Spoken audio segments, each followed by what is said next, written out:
Okay, so hello and welcome to a quick guide for your land doctrines for Hearts of Iron 4 in 2024. We're going to be going over each doctrine and in which scenarios you should be taking them, and which countries should be taking them. Again, if you're playing with mods, it kind of screws with it, so you just follow the general principles here. So, first, Mobile Warfare Doctrine. I'm going to put a little link up there on your right screen. That's going to take you to a more in-depth guide when that is out if you want to know more in-depth what mobile warfare is about. But generally speaking, this is your infantry and tank doctrine, okay? Just with asterisk on the infantry part. If you are going to run a shit ton of tanks, you're going to take Mobile Warfare. Okay, if you are running like over 6, so let's say like 10-ish tank divisions, you are going to be running Mobile Warfare. Countries that can do it are really Germany, the Soviets, and the United States. Everyone else technically can in very specific scenarios. For example, if you're only going to build like 4 tank divisions, but those are the only divisions you are going to build, you would go down Mobile Warfare, okay? Or if you're going to build nothing but support infantry that move very fast and have a lot of organization, mechanized infantry or motorized infantry, then you would also take this doctrine and go mobile warfare. Countries that example would probably be Hungary is the best example of that specific build, which the mobile infantry would work. So going into your first choice here, after you boost the shit out of your organization for all of your infantry and your tanks, you have the choice of going down mobile infantry or blitzkrieg. You go down blitzkrieg if you are running tanks. Okay, bar none, if you are going to be running tanks and you've already taken this doctrine to run tanks, take blitzkrieg. If you have taken this doctrine to buff the shit out of your mobile infantry divisions, motorized and mechanized, go down mobile warfare. This will increase their organization by a stupid amount.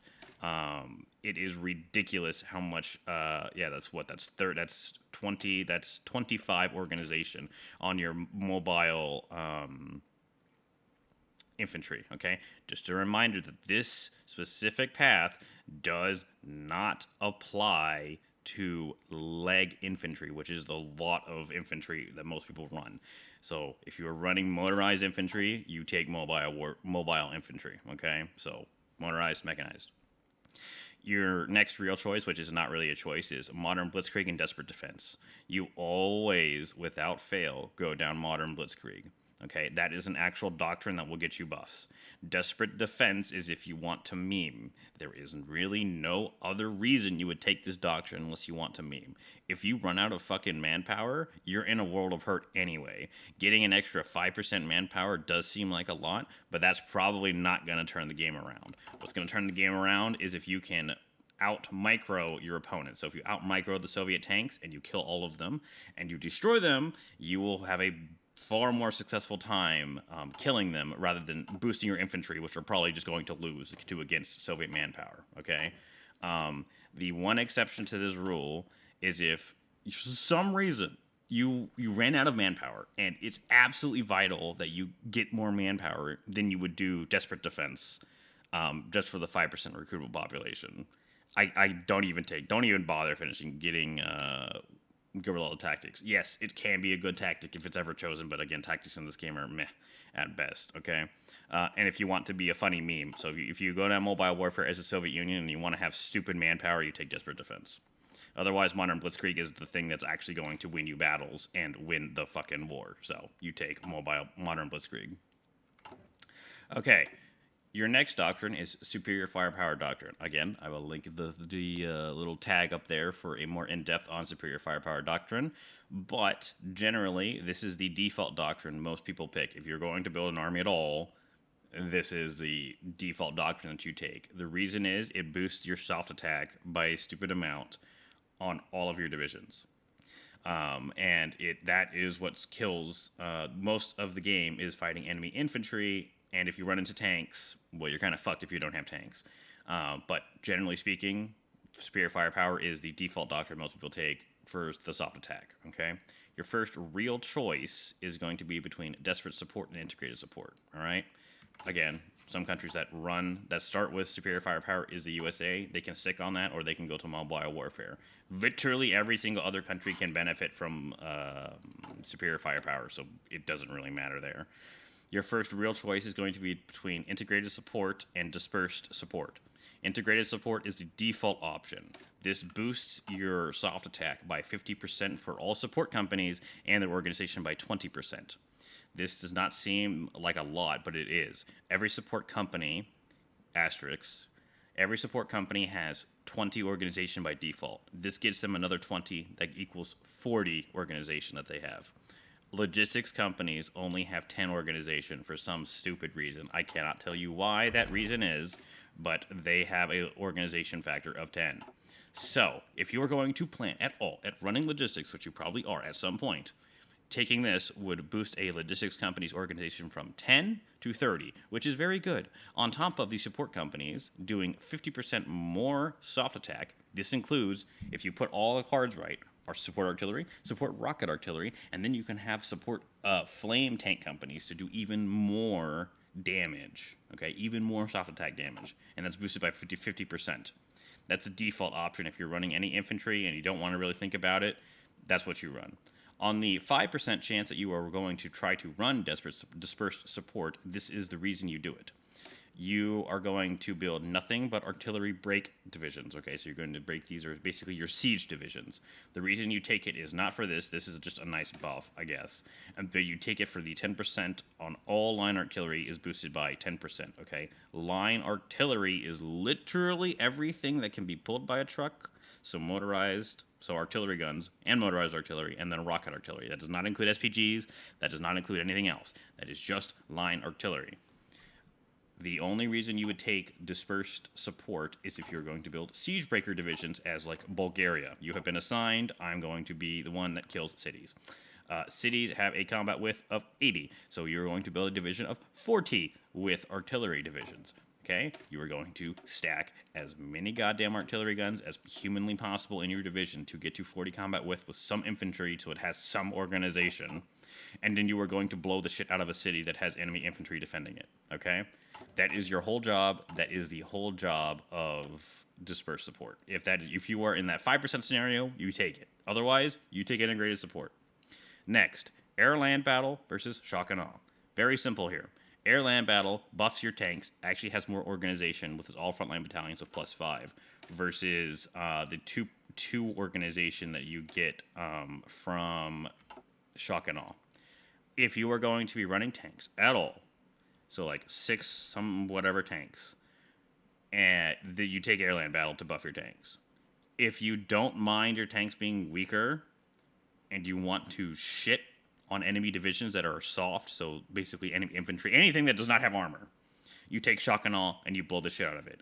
You get 20% more soft attack on top of the 10% that you already have. And then you just melt enemy divisions. Pure simple, you just melt enemy divisions. It's kind of funny to watch them die. I believe the entirety of the soft attack is 25, but again, each of these is different. So your infantry do more, your soft attack, your light artillery, and then all battalions. So this one is technically 10 for all artillery. And then it's another 5% here, so it's 15. And then you add this as 25% more soft attack. And then you add all of your support from your integrated support. You do a shit ton of damage. Or if you have done the 5%, Bulgaria, I'm blowing enemy divisions out of cities. You take dispersed support, shock and awe, you win. Okay? You never take dispersed support and then airland battle. That's not what you do. Dispersed support, shock and awe to blow the shit out of cities with your siege divisions. You win the game. Congratulations. Airland battle tanks, shock and awe, everything else you want to kill, SPGs. If you have running SPG divisions, if you're running artillery divisions, if you're just running a standard soft, if you're just running a standard army of superior firepower, shock and awe is pretty good. All right. Grand Battleplan Doctrine, the doctrine that I most am in hate and also understand at some points. Grand Battleplan Doctrine.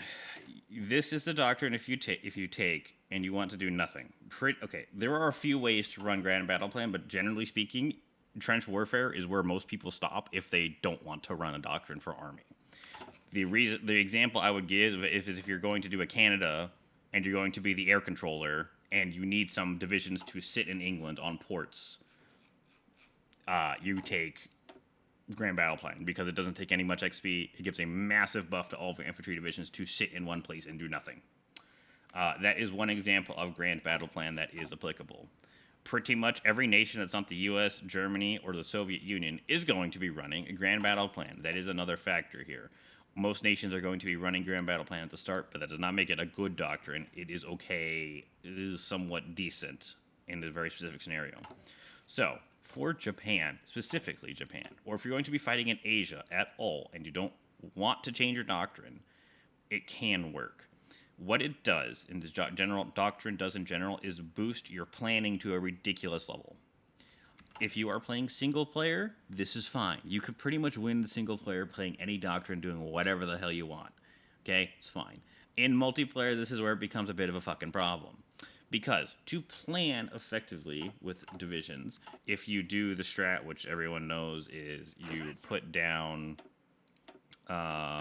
the order for a front line, you shift and then you left click, and then you come to your armies and then you deselect. They will still get their planning bonus, I believe. If it is still correct, they will still get their planning bonus. So if I progress like by a few days or whatever, you'll see that this planning bonus sticks up, okay? And it will continue to stick up as long as they're actually on a front line like area. So you can see that this province is the front line. They will continue to get their planning. Now, the problem with the doctrine is if you are trying to get this maximum planning, which is possible, but it takes a very long time. In multiplayer scenarios, the front line is not going to be fucking static all the goddamn time. Most of the time, at least on the Eastern Front where the war really matters, you are going to be moving back and forth, and then reattacking positions, and then moving back, and then it just keeps doing that, which means that your planning will never get that high. Usually, if you are in a specific MP scenario in which, or a group of people in which you don't attack that much, then sure, this doctrine can work with the max planning. It also boosts your infantry quite a bit. Now, this is where it breaks off into, I say, the good doctrine to fight in Asia and then the kind of meme doctrine. Infiltration is very useful in Asia. The specific scenario, the reason it is because this 10% supply consumption reduction here from infiltration assault. Okay, not only is Asia full of shit supply, Japan starts with it, okay? It also boosts your land night attack, which doesn't really fucking do anything because you already suffer a 50% penalty just outright. So having it negative 25 means you're going to be doing negative 25% off attack. During the night, the enemy will be doing the same, but the enemy's defense will not lower versus your breakthrough, it will. Okay? So it can be useful. It can also be fucking worthless. Infiltration is basically you are running nothing but enemy, and you're basically running nothing but infantry in Asia, okay? And if you're playing Japan, great, love it, fantastic, works out well. If you want to go down this path, it's not a terrible doctrine. It's just also not very good at that. The assault doctrine you take if you want the maximum planning. It boosts kind of all of your units a little bit. It has the least organization boost for tanks at 2. So if you were planning on building any fucking tanks, don't, because you have 2 organization granted to you from this doctrine of going assault. So you're not going to be running tanks. You're going to be running probably mechanized infantry and artillery, and hoping your planning does the job for you. So don't go assault. I mean, you could if you're playing a single player and then you want to meme or just play the game and draw funny lines, and then it works because it's the AI, right? But if you want any serious play, don't take assault. Infiltration has a purpose. Assault really doesn't on Grand Battleplan. All right. Last but least is the assault doctrine. Again, link on the right for a more in-depth on what the hell is going on here, going through each of these. But mass assault doctrine is at first used by the Soviets, and I believe some of China. I believe Communist China has it, but if they don't, oh well, I don't really care. The reason you run mass assault doctrine, it is not a terrible doctrine, okay? If I was going to rank the doctrines overall, mobile warfare is 1, superior firepower is 2, and then with an asterisk, and then mass assault doctrine can be a 2 asterisk, or it is placed 3, and Grand Battleplan is fucking 4. The reason you take mass assault doctrine is you are going to be fighting in shit terrain, or you are trying to meme. Those are really the 2 options. Because what this doctrine reinforces is, well, 1, your war support, which is kind of funny, but reinforce rate and the ability to fight in very shit terrain. The first choice you have here, which really isn't a choice, mass mobilization is taken if you want to fucking meme. That is bar none. If you want nothing but infantry, this doctrine boosts nothing but infantry. Armored cars, I don't even count as units anymore. Nothing but infantry. Mass mobilization is a funny meme doctrine. It can be used to effectively thwart Japan if you play China. If you play China and you play in an MP game in which you are allowed to exist, if you fight versus games where they say that China must die. Okay, if China must die, there's no really fucking point in whatever you do. But if you can actually fight and be alive for the majority of the game, mass assault and mass mobilization is not terrible. And there are a few reasons here. One, it boosts the shit out of your infantry. Because you have nothing but infantry, you only need to make rifles. So you only need one factory line. And on top of that, your combat width goes down, and your reinforce rate goes through the fucking roof. So if you are ever going to be losing a battle, you just swap some units out, and you put new ones in, and then they reinforce in the battle, and you continuously have that battle go on forever, and you just sit there and you have fun. But remember, that requires you to micro, so you have to remember to keep... so if a battle is going on in this sector over here, you're going to be moving all of your reinforcements from this sector and then keep doing that over and over and over and over again, making sure that no like divisions are out of org, and then you lose the battle automatically. That's an advanced tactic, but you get what I'm saying there, probably. That's one thing you can use mass mobilization for. The last thing you can use it for is this guerrilla tactics, okay? It's the same one as you get on werewolf guerrillas. However, it's better here, and the reason it's better is resistance growth in our states is plus 25% by the enemy. If you are China and you were getting majority of your coastline is conquered, having Japan have their shit rocked just by blowing shit up all the goddamn time is quite funny and a good way to make them rethink if they want to actually hold on to states or not. This does not apply if you are dead, okay? If you are dead, this does not apply. I mean fully annexed, dead. I believe if you are dead, but you have joined a faction, so if China has joined the Allies or something, and you have died, but have not been completely annexed, I believe this still applies, okay, the resistance growth in our state, because you are technically not annexed, okay, if that makes any sense. But if you fully die and you are not a part of a faction and they fully annex you, I believe the status effects go away. So if this doctrine is very good, if you want to play China and meme the Japanese, that's what I'll say there. It can be useful on the Soviet Union if you want to do the same thing. Basically, you run nothing but infantry, but you're going against German tanks.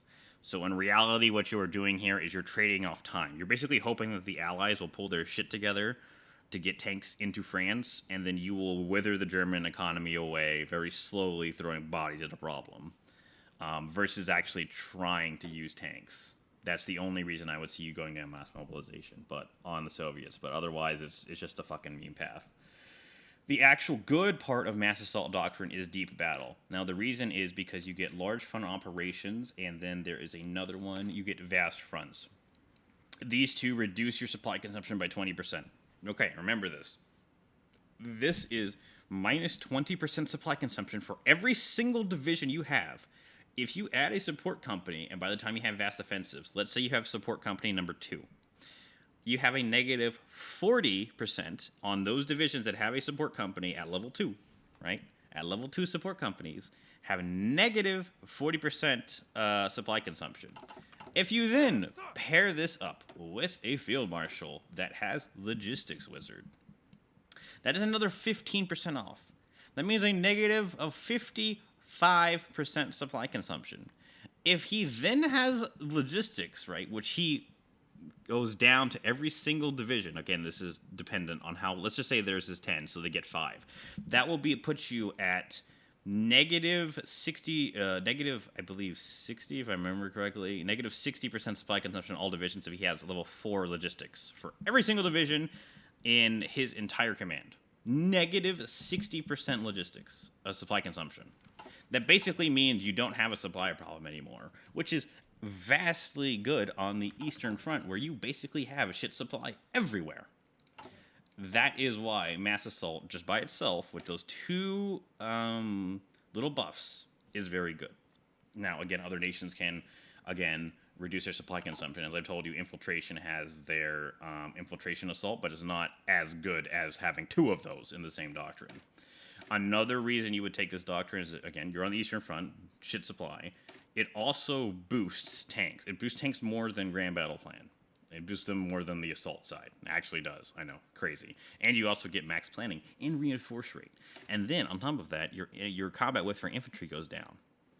So you can fit more infantry battalions into a division for the same quote-unquote width, which is very good because it increases their HP and their defense. Okay.